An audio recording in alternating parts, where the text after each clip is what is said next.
Today, I'm going to show you 4 traps in the bishop's opening, 2 for white and 2 for black, including one that ends in a forced checkmate using just the queen and a knight, all within the first few moves of the game. e4, e5, bishop to c4. That's the bishop's opening. And if black goes knight to f6, you play knight to f3. Now here's where the trap starts, because if black plays knight takes e4, the most natural reaction would be to think the right move is knight takes e5, kinda going into a Petrov defense. But that's not really how this position works. What I'm going to recommend here is playing knight to c3, inviting your opponent to take the knight and double your pawns. At first glance, it might seem like this is bad for your position, but here's what you need to understand. You get a huge development lead. A lot of your pieces are already active. The bishop is aiming at the center, the queen is ready to jump into the game, while black's pieces are still completely out of play, stuck on their starting squares. And this is going to lead to really rich positions,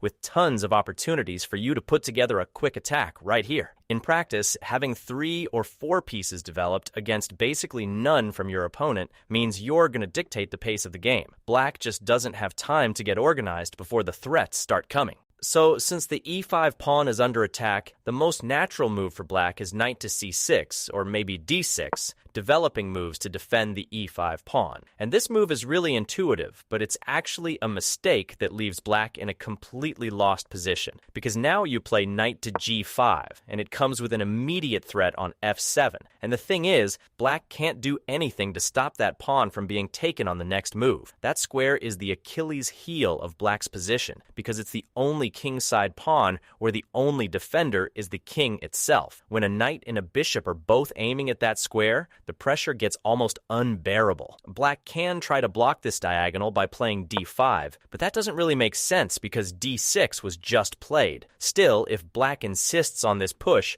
you can go knight takes f7, a knight sack that can't be ignored because it's attacking the queen and the rook at the same time. If the king takes the knight, you play bishop takes d5 check, and the trap still isn't over, because if the king goes to e7, you play bishop to g5 and win the queen. That's why the most common move is king back to e8, but now you go bishop to f7 check, and if the king takes, you win the queen and end up with a completely winning position. I know, you might be thinking your opponent's going to play bishop to e6, and here you could just trade the bishops and take that pawn on e6 with your knight, which already leaves you in a comfortable position. But there's a much stronger and more forcing move in this position, and that's queen to f3. What's the idea behind this move? Here, you're creating a really strong checkmate threat on f7, but you're also attacking the b7 pawn. And the thing is, it's not just the pawn. Your real threat is winning the rook on a8, which is just hanging there. These are 2 weaknesses far apart on the board,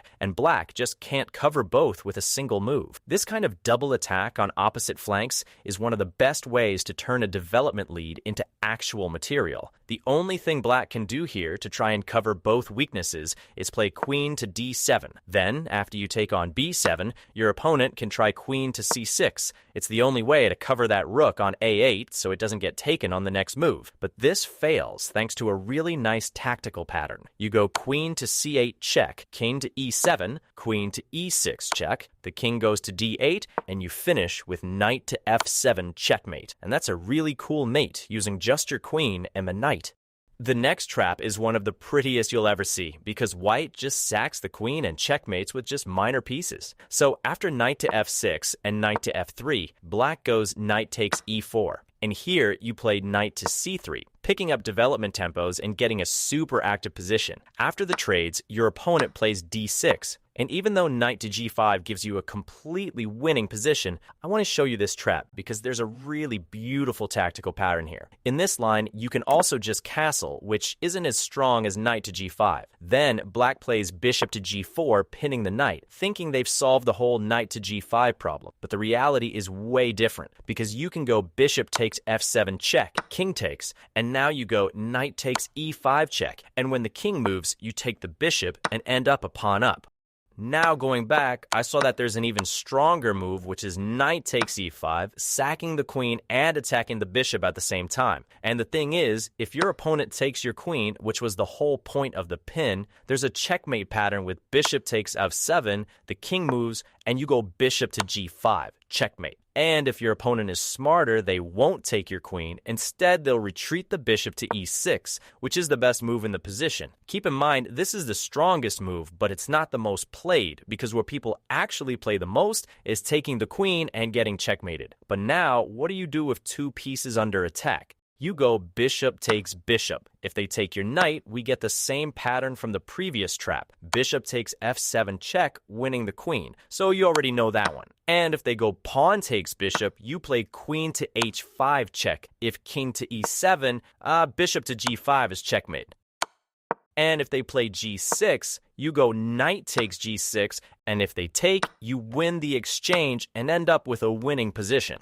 This next trap is for black, and it starts right when white makes the most natural move in the world, which is actually a losing mistake. So after e4, e5, bishop to c4, knight to f6, white goes knight to f3, and after black takes the pawn on e4, the most common move, by far, is knight takes e5. And that move already loses the game. Sounds like an exaggeration, but it's true. So if you're playing black, there's a really good chance you can already win the game from here. But why is that move a mistake if it's so natural? Knight takes e5 comes with a threat on f7, but black plays d5, attacking white's bishop.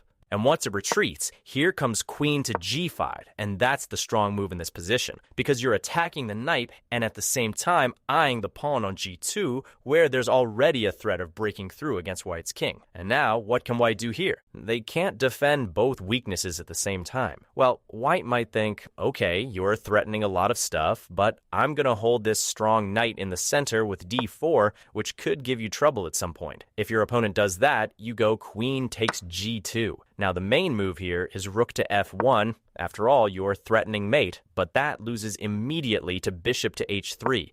And that's why castling ends up being the go-to move a lot of the time. White's idea is that after you take the knight, they play d3 and recapture the piece on the next move. But watch out here, because if the knight goes back to f6, that's not what you want to do. After rook to e1, you've got serious problems along the e-file, where white plants their pieces, so knight back to f6 just doesn't work. And here's where a really strong move comes in that you need to know, but first I want to show you a trick that can work against some opponents, which is knight takes f2, attacking the queen. A lot of players go rook takes f2 thinking they're going to win a piece, and they don't see that bishop to c5 comes next, pinning the rook. It's a trick that can work sometimes, and it's definitely good to know. But after d3, there's a really strong and pretty subtle move, which is bishop to d6. What's the idea behind this move? You're straight up threatening queen takes h2, checkmate in one. And after white plays g3 to stop the checkmate, here comes another move that makes all the difference in the position, which is knight to g5.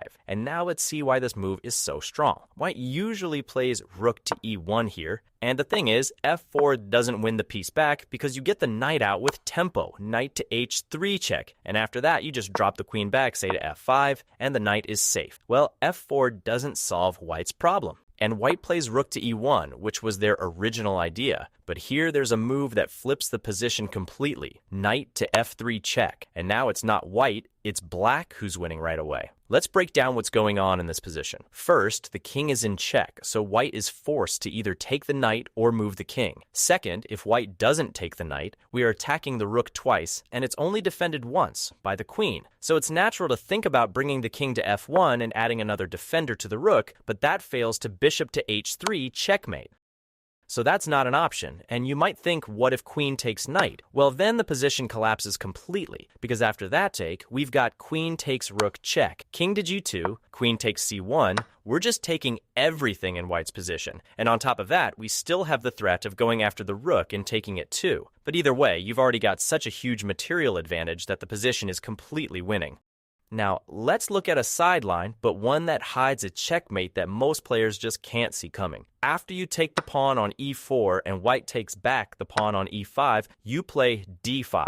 And here, white might think is just a simple attack because after bishop to b3, you go queen to g5. And they realize the position has already gotten really complicated. Now, another move white can try, besides castling, which we already covered, is retreating the knight to f3. Then the queen takes the pawn on g2, and a lot of players here end up playing rook to g1, which is a move that works in some other positions, but in this case, it's a serious mistake because it's queen takes, checkmate. So rook to g1 just doesn't work for white. And if they try rook to f1, well, here you can just bring the bishop to g4 or h3, and both moves are winning. Bishop to g4 is even stronger. Here you're going to take that knight, and white's queen on d1 is also going down. So the position is already completely winning for black. And if white tries a trick with knight to h4, you've got a few options here, like playing queen to h3, and now you're attacking two of white's pieces. Actually, white can still play f3, and you're still winning, but the position gets a bit harder to play. That's why another simpler option is to play queen takes f1 check, and when the king takes, you take the queen. End him up a whole rook ahead, your opponent's lost the right to castle, and that's already completely winning for you. Now you've got 4 traps ready to use in the bishop's opening. 2 for white, 2 for black. But I gotta be honest with you, traps only work when your opponent falls for them. And what happens when you run into a more experienced player who takes you out of your prep in the first few moves? You're just gonna be sitting there at the board with an opening you don't know how to play beyond the trap. No plan, no direction, just waiting for your opponent to blunder. So click on the video that's popping up on your screen right now, because that's where I'm gonna show you how I mastered the bishop's opening and started winning games in 9 moves without relying on any traps. An aggressive line, no need to memorize heavy theory, that punishes the most common mistakes and actually works even when your opponent plays well. Quick now, because if you stop here, you already know how this story ends. If you enjoyed and learned something new, make sure to hit the like button, subscribe to the channel, and I'll see you in the next video.